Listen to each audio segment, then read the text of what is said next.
सुना कानफुलटा केमिति हजिला आ पाइले कि ना भिडियोटा कंटिन्यू करंतु जानि पारिबे। हेलो एवरीवन, आज सकाळे उठी चारियाडे टिके झाड़ू करी तापर भल भाव घरटा को टिके पोछि देली। पोछि दे सारला पर मु भाबिली जाई जल्दी गाधे आसला पर सब पूजापूजी कम सारिला पर गली रोषे करिया पई। रोषे रे आज मंगलवार भी आमर निरामिष हुए। कौन करी बोली मार्केट शाग आसला, शाग तो भजा करदेवी आउ सोयाबीन तरकारी करदेवी बोली भाविली। तापर सोयाबीन को पानी रे भिजई टिके रखी देइथिली।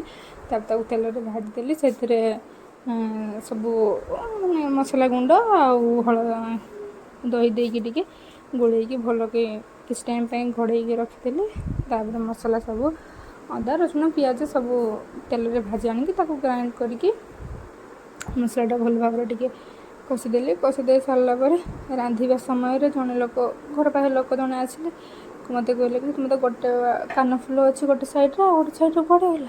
मु तो देखी शुणी पूरा आश्चर्य, कान हाथ तेलर ना चारियाडे एपटे सेपटे खोजे झोटे झोटाई तथा मिललानी सफा टाणिकी तले देखिली पूरा।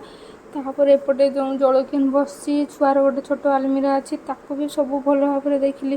केते आड़ खोजी खोजी पूरा पागल हो गली किंतु सुना कानफुल मिले ना, एपर्यंत भी मिले ना। स्वामी आसिले कौन जे कहे भगवान जान।